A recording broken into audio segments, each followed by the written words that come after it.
Mateus, capítulo 26. E aconteceu que quando Jesus concluiu todos estes discursos, disse aos seus discípulos: Bem sabeis que daqui a 2 dias é a Páscoa, e o Filho do Homem será entregue para ser crucificado. Depois, os príncipes dos sacerdotes e os escribas e os anciãos do povo reuniram-se na sala do sumo sacerdote, o qual se chamava Caifás, e consultaram-se mutuamente para prenderem Jesus com dolo e o matarem. Mas diziam: não durante a festa, para que não haja alvoroço entre o povo. E estando Jesus em Betânia, em casa de Simão o leproso, aproximou-se dele uma mulher com um vaso de alabastro, com um unguento de grande valor, e derramou-lhe sobre a cabeça, quando ele estava sentado à mesa. E os seus discípulos, vendo isto, indignaram-se, dizendo: por que é este desperdício? Pois este unguento podia vender-se por grande preço e dar-se o dinheiro aos pobres. Jesus, porém, conhecendo isto, disse-lhes: por que afliges esta mulher? Pois praticou uma boa ação para comigo. Porquanto sempre tendes convosco os pobres, mas a mim não me haveis de ter sempre. Ora, derramando ela este unguento sobre o meu corpo, fê-lo preparando-me para o meu enterramento. Em verdade vos digo que onde quer que este evangelho for pregado em todo o mundo, também será referido o que ela fez para a memória sua. Então um dos 12, chamado Judas Iscariotes, foi ter com os príncipes dos sacerdotes e disse: que me quereis dar? E eu vô-lo entregarei. E eles lhe pesaram 30 moedas de prata. E desde então buscava oportunidade para o entregar. E no primeiro dia da festa dos pães asmos, chegaram os discípulos junto de Jesus, dizendo: onde queres que façamos os preparativos para comeres a Páscoa? E ele disse: ide à cidade a um certo homem e dizei-lhe: o mestre diz: o meu tempo está próximo. Em tua casa celebrarei a Páscoa com os meus discípulos. E os discípulos fizeram como Jesus lhe ordenara e prepararam a Páscoa. E chegada a tarde, assentou-se à mesa com os 12. E comendo eles, disse: em verdade vos digo que um de vós me há de trair. E eles, entristecendo-se muito, começaram cada um a dizer-lhe: porventura sou eu, Senhor? E ele, respondendo, disse: o que mete comigo a mão no prato, esse me há de trair. Em verdade, o Filho do Homem vai, como acerca dele está escrito, mas ai daquele homem por quem o Filho do Homem é traído. Bom seria para esse homem se não houvesse nascido. E respondendo Judas, o que o traía, disse: porventura sou eu, Rabi? Ele disse: tu o disseste. E quando comiam, Jesus tomou o pão e, abençoando, partiu e o deu aos discípulos e disse: tomai e comei, isto é o meu corpo. E tomando o cálice e dando graças, deu-lhe, dizendo: bebei dele todos, porque isto é o meu sangue, o sangue do Novo Testamento, que é derramado por muitos para a remissão dos pecados.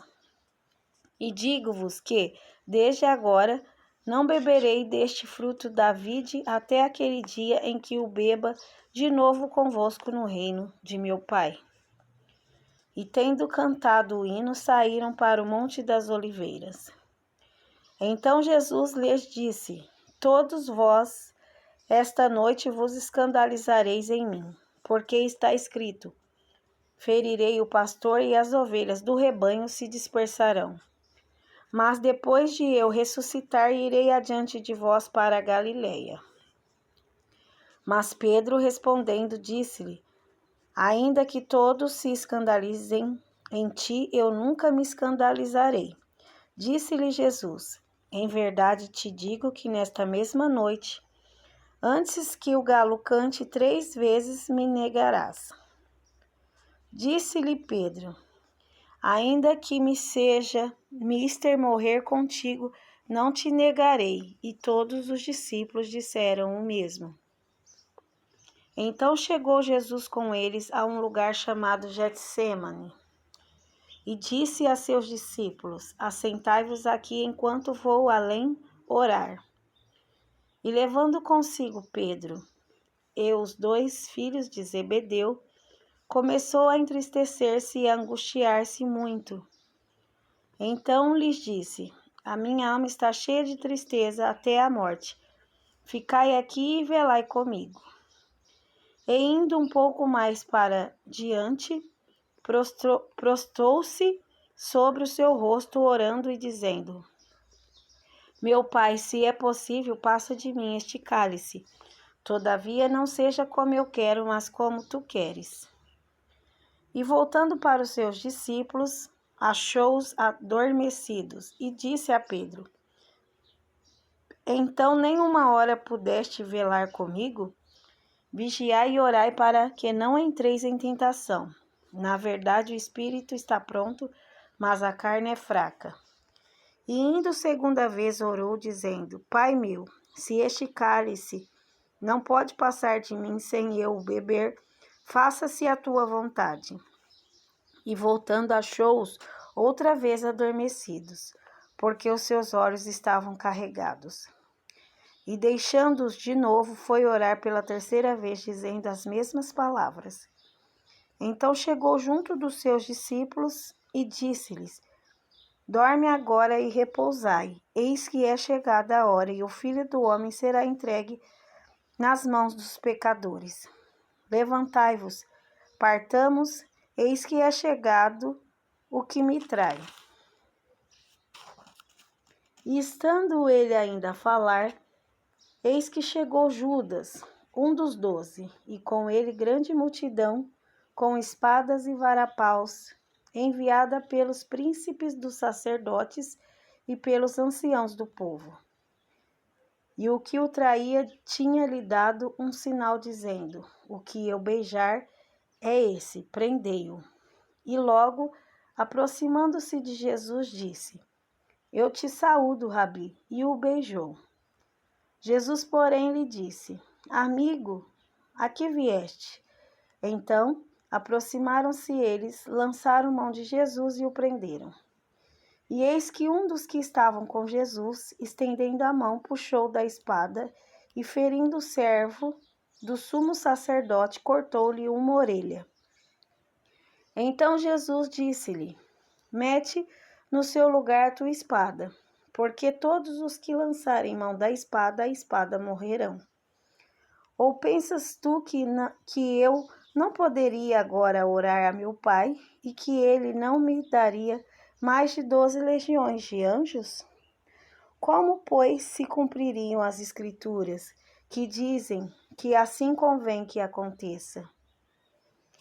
Então disse Jesus à multidão: Saístes como para um salteador, com espadas e varapaus para me prender? Todos os dias me assentava junto de vós, ensinando no templo, e não me prendeste? Mas tudo isto aconteceu para que se cumpram as Escrituras dos profetas. Então todos os discípulos, deixando-o, fugiram. E os que prenderam a Jesus o conduziram à casa do sumo sacerdote Caifás, onde os escribas e os anciãos estavam reunidos. E Pedro o seguiu de longe até ao pátio do sumo sacerdote, e entrando, assentou-se entre os criados para ver o fim.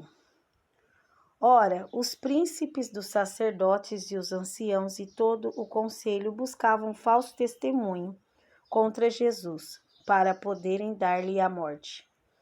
E não o achavam, apesar de se apresentarem muitas testemunhas falsas, mas por fim chegaram 2 e disseram: Este disse: Eu posso derribar o templo de Deus e reedificá-lo em 3 dias.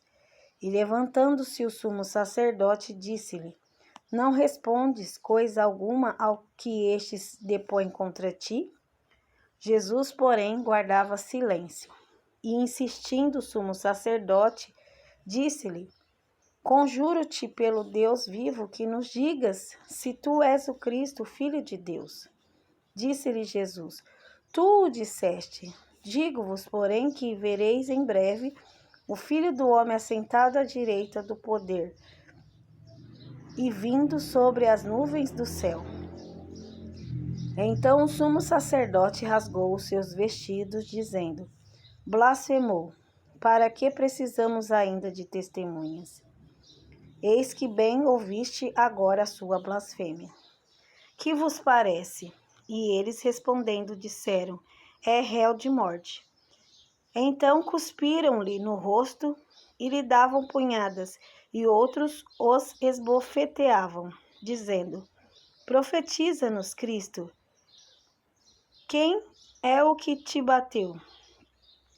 Ora, Pedro estava sentado fora no pátio e, aproximando-se dele, uma criada disse: Tu também estava com Jesus, o Galileu. Mas ele negou diante de todos, dizendo: Não sei o que dizes. E saindo para o vestíbulo, outra criada o viu e disse aos que ali estavam: Este também estava com Jesus, o Nazareno. E ele negou outra vez com juramento: Não conheço tal homem. E daí a pouco, aproximando-se os que ali estavam, disseram a Pedro: Verdadeiramente também tu és deles, pois a tua fala te denuncia. Então começou ele a praguejar e a jurar, dizendo: Não conheço esse homem. E imediatamente o galo cantou. E lembrou-se Pedro das palavras de Jesus, que lhe dissera: Antes que o galo cante, 3 vezes me negarás. E saindo dali chorou amargamente.